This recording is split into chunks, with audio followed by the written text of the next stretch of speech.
नमस्कार, आदाब, आप सभी का स्वागत है हमारे आज के 7वें एपिसोड वाह नवाब वाह में। दोस्तों, अभी तक मैंने आपको बताया अवध के पहले नवाब और अवध के दूसरे नवाब के बारे में। यदि आपने अभी तक हमारा चैनल सब्सक्राइब नहीं किया है तो कर दीजिए। क्या? अरे हमारा चैनल सब्सक्राइब करिए। दोस्तों, आज हमारा वीडियो आप अंत तक देखिएगा क्योंकि मैं आपको बताने वाला हूं अवध के तीसरे नवाब शुजा-उद-दौला के बारे में। सन 1722 में सादत खान बुरहानुल मुल्क अवध के पहले नवाब बने। सन 1724 ईस्वी में इन्होंने अपनी 12 साल की बेटी सदरुन्निसा की शादी अपने 16 साल के भांजे सफदरजंग से की, जो कि बाद में अवध के दूसरे नवाब बने। शादी के 8 साल के बाद यानी कि सन 1732 में 19 जनवरी को नवाब सफदरजंग और सदरुन्निसा को पुत्र रत्न की प्राप्ति हुई, जिसका नाम रखा गया जलालुद्दीन हैदर। जलालुद्दीन का जन्म दिल्ली के दारा शिकोह महल में हुआ। जब जलालुद्दीन पैदा हुए उस समय इनके नाना अवध के पहले नवाब की गद्दी संभाले हुए थे। नाती के पैदा होने पर नाना जी बड़े खुश हुए और इनके जन्मदिन को बड़ी धूमधाम से मनाया। जलालुद्दीन जब 5 साल के हुए तो इनको पढ़ाने के लिए बड़े बड़े उस्ताद रखे गए। बचपन में ये शरारती थे, हाँ, लेकिन पढ़ने में भी अच्छे थे। जलालुद्दीन के पिता सफदरजंग का अपनी बीवी के अलावा किसी और औरत से संबंध जिंदगी भर कभी नहीं रहा, लेकिन उनका बेटा जलालुद्दीन युवावस्था से ही अपनी इंद्रियों पर काबू ना रख सका, जिसके कारण उसका अनेक औरतों से संबंध रहा। कहा जाता है कि जलालुद्दीन ज़्यादातर शारीरिक भोग विलास में लिप्त रहता था। आइए अब आपको जलालुद्दीन की पहली शादी का किस्सा बताता हूँ। जब जलालुद्दीन 7 साल के थे तब इनके नाना सादत खान ने जहर खाकर आत्महत्या कर ली। उसके बाद इनके पिता सफदरजंग अवध के दूसरे नवाब बने।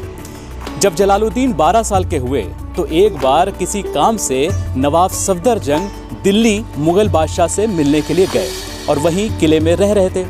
छोटा जलालुद्दीन आए दिन मुगल बादशाह को सलाम अस्सलाम करने दरबार में पहुंच जाता था। मुगल बादशाह जलालुद्दीन की इस अदा पर फिदा हो गए।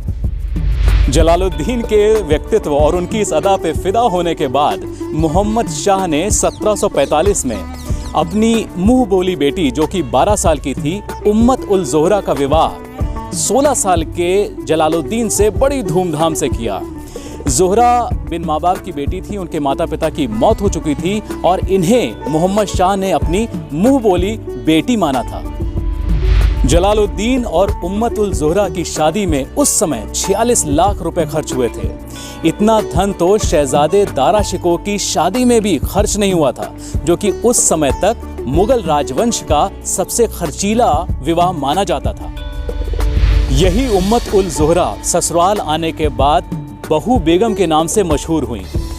बहू बेगम ने अपनी पूरी जिंदगी बड़ी शान शौकत से गुजारी और इनका बड़ा दबदबा था। इनसे फैजाबाद ही नहीं, लखनऊ के महल भी थर्राते थे। और तो और इनके मियाँ जलालुद्दीन भी इनसे दब कर ही रहते थे। सन 1745 में हुई जलालुद्दीन की शादी के 3 साल के बाद यानी कि 1748 में इन्हें शुजा-उद-दौला की उपाधि मिली।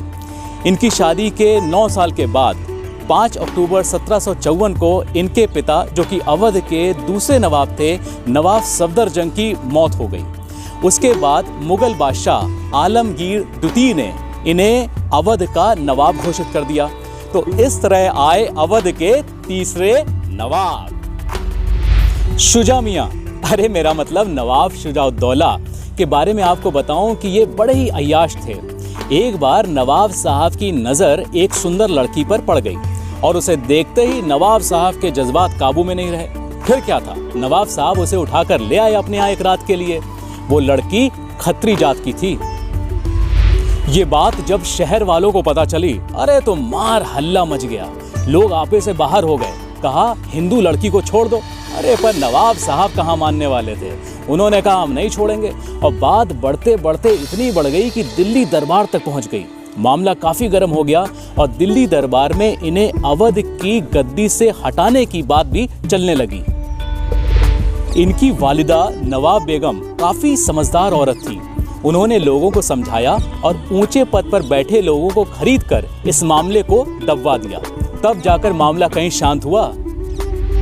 नवाब शुजाउद्दौला बड़े रसिक थे और इन पर लगाम लगाना बहू बेगम के बस की बात नहीं थी।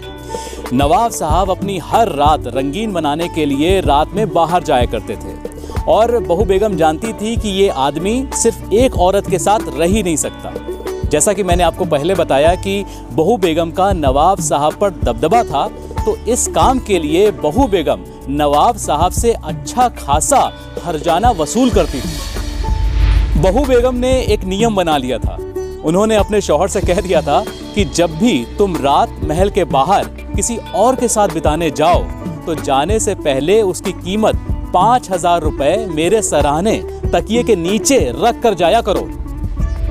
और आपको एक मजेदार बात बताऊं कि जुर्माने की इस रकम से बहू बेगम की आमदनी इतनी हो गई थी कि जब तक नवाब साहब ने अपनी बाहर रात गुजारने के शौक को काबू किया तब तक ये बहुत मालामाल हो चुकी थी और इन्होंने अपने महल के सहन में कई चांदी के चबूतरे भी बनवा दिए थे उसी पैसे से। नवाब शुजाउद्दौला की एक प्रमुख बेगम थी जिनका नाम था छतर कुंवर। अपनी सौतन को बहू बेगम ने खूब यातनाएं दी। नवाब शुजाउद्दौला और छतर कुंवर के बेटे हुए सादत अली खां, जो कि अवध के छठे नवाब बने। अरे उनका एक किस्सा बहुत ही मशहूर है। वो किस्सा ये है कि वो अभी नहीं, वो मैं बताऊंगा आपको अपने आगे के एपिसोड्स में। कुछ लोगों का कहना है कि नवाब शुजाउद्दौला ने फैज़ाबाद को अवध की राजधानी बनाया और कुछ इतिहासकारों का कहना है कि अवध के पहले नवाब सादत खान यहाँ आए और उन्होंने इसे बंगला का नाम दिया। उसके बाद जब अवध के दूसरे नवाब सफदरजंग यहाँ पर आकर बसे, उन्होंने इस जगह का नाम बंगला हटाकर फैज़ाबाद कर दिया। हालांकि फैज़ाबाद में नवाब सफदरजंग ज़्यादा रहते नहीं थे, वो ज़्यादातर दिल्ली में रहते थे। नवाब शुजाउद्दौला ही एक ऐसे नवाब थे जो स्थायी रूप से फैज़ाबाद में रहे। उनके समय फैज़ाबाद बहुत पनपा और जिसे फैज़ाबाद का स्वर्णिम काल भी कहा जा सकता है। तो दोस्तों, ये सारी बातें मैंने आपको बताई अवध के तीसरे नवाब शुजाउद्दौला के बारे में। अवध के नवाब शुजाउद्दौला के शासनकाल में वो कौन सा ऐतिहासिक युद्ध रहा जिसके बाद हिंदुस्तान पे ईस्ट इंडिया कंपनी का राज शुरू हुआ, और क्यों नवाब शुजाउद्दौला की फौज के साथ खूबसूरत लड़कियों का झुंड चला करता था, और कौन हुए अवध के चौथे नवाब, ये सब बताऊंगा मैं आपको अपने अगले एपिसोड में। तब तक आप खुश रहें, स्वस्थ रहें और हाँ, देखते रहें वाह नवाब वाह।